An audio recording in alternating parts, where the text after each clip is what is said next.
Hi అండి. నేను విజయ. అందరూ ఎలా ఉన్నారు? ఈరోజు వీడియోలో పప్పు చెకోడీలు చేస్తున్నానండి. దానికోసం ఒక 100 గ్రాముల వరకు పచ్చిశనగపప్పు ఒక 4, 5 గంటల ముందే నానబెట్టానండి. నానబెట్టి వాటిని కొంచెం వడకట్టుకొని పెట్టుకోవాలి. లేదంటే ఒక క్లాత్ పెట్టి తుడిచేసి పక్కన పెట్టుకోవాలండి. ఇప్పుడు బియ్యపు పిండి 1 కప్పు, మైదా పిండి 1/2 కప్పు ఈ 2 కలిపి ఉంచానండి. అలాగే ఇప్పుడు వాటర్ మరిగించాలి. కప్పున్నర పిండేసాను కాబట్టి కప్పున్నర వాటర్ అండి. వాటర్ వేసి ఈ వాటర్లో సాల్ట్,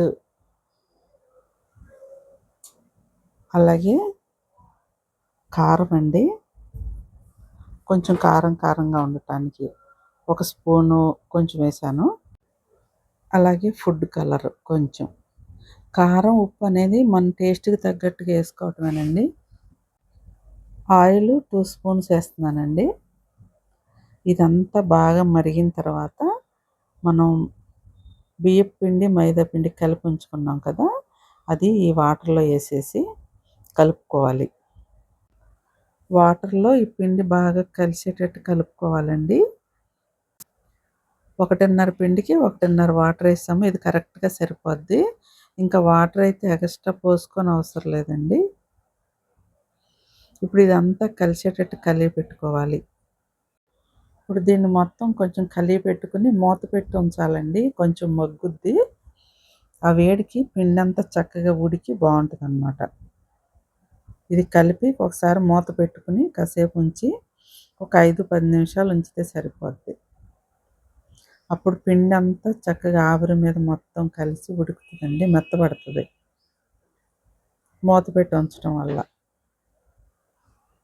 ఈ రకంగా మూత పెట్టి మళ్ళీ తీసిన తర్వాత నేను వేరొక గిన్నెలోకి మార్చుకున్నానండి. పిండి అంతా నాకు కలపటానికి వీలవ్వలేదని చెప్పి పెద్ద దానిలో తీసుకుని, ఇంకా చల్లారలేదండి పిండి, బాగా కాలుతుంది. కొంచెంగా ఊదుకుంటూ అలా కలిపాను. దాన్ని బాగా మెదిపితే ఒక ఉండలాగా సుద్దలాగా అయిపోద్ది అన్నమాట. ఇంకా వాటర్ అయితే అవసరం లేదు. ఈ చేతికి కాలుతూ ఉంది కదండి, కలపటం కొంచెం ఇబ్బందిగా ఉంది.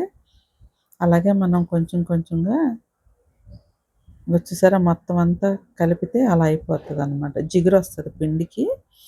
ఇప్పుడు ఈ పిండిని మనం రొట్టెల పీట మీద కానీ టేబుల్ మీద కానీ పెట్టుకుని వాటిని చెకోడీలు చేయడానికి పొడవుగా చేసుకోవాలండి.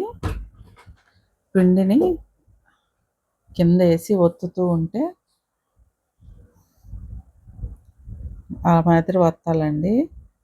తిప్పుకుంటూ ఉంటే మనకు పొడవు కడ్డీల్లాగా వస్తాయి అన్నమాట.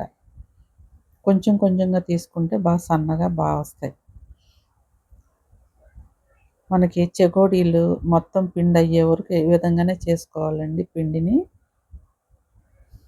మొత్తంగా అలా చేసుకుని శనగపప్పు నానబెట్టాం కదండి, ఆ నానబెట్టిన శనగపప్పుని ఈ టేబుల్ మీద వేసుకుని అద్దుకోవాలి ఆ పిండికి. ఇప్పుడు శనగపప్పు మరీ పొడిగా ఆరబెట్టేసిన అవసరం లేదని నేనైతే అనుకున్నానండి. ఎందుకంటే కొంచెం తడి ఉంటే పిండికి బాగా అంటుకుని బాగుంటాయి. మరి ఎక్కువగా ఆరబెట్టామనుకోండి పొడి పారిపోయి పిండికి అంతగా అంటుకో. కొంచెం తడున్నా ఏమవ్వదు. ఈ రకంగా చెగోళ్ళకి ఇది మొత్తం పట్టించిన తర్వాత ఇంకా ఊడిపోతూ ఉంటే మొత్తం మనం చేత్తో అద్దుకుంటూ ఉండాలండి శనగపప్పుని. ఈ రకంగా మన పిండి అయ్యే వరకు చెకోడీలన్నీ తయారు చేసుకోవాలి. ఈ చెకోడీలు తయారు చేసుకోవటం చాలా ఈజీయే, కానీ కొంచెం టైం పడుతుందండి. చెకోడీలు ఒక గిన్నె బియ్యపు పిండి, హాఫ్ మైదా పిండి వేసాం కదా, దానివల్ల చెకోడీలు చాలా గుల్లగా భలే టేస్టీగా ఉన్నాయండి. వేడి నీళ్ళల్లో వేసి కలుపుతామేమో చాలా గుల్లగా టేస్టీగా. బయట మనం కొనుక్కొని తినే చెగోడీల్లానే ఉన్నాయండి. టేస్ట్ కూడా అలాగే ఉన్నాయి. ఇంకా అంతకంటే కూడా బావున్నాయి. ఎందుకంటే మనం కొంచెం మంచిగా హెల్తీగా మంచి ఆయిల్‌తో అన్నీ మనం మంచిగా చేసుకుంటాం కాబట్టి చాలా టేస్టీగా వస్తాయి. ఫ్రెష్‌గా కూడా ఉంటాయండి. చాలా వచ్చినాయండి చెగోడీలు. పప్పు చెగోడీలు. టేస్ట్ అయితే సూపర్‌గుంది. అలాగే చాలా గుల్లగా బాగా ఉన్నాయి. కాకపోతే ఏపటం కొంచెం మనకు టైం పడతది.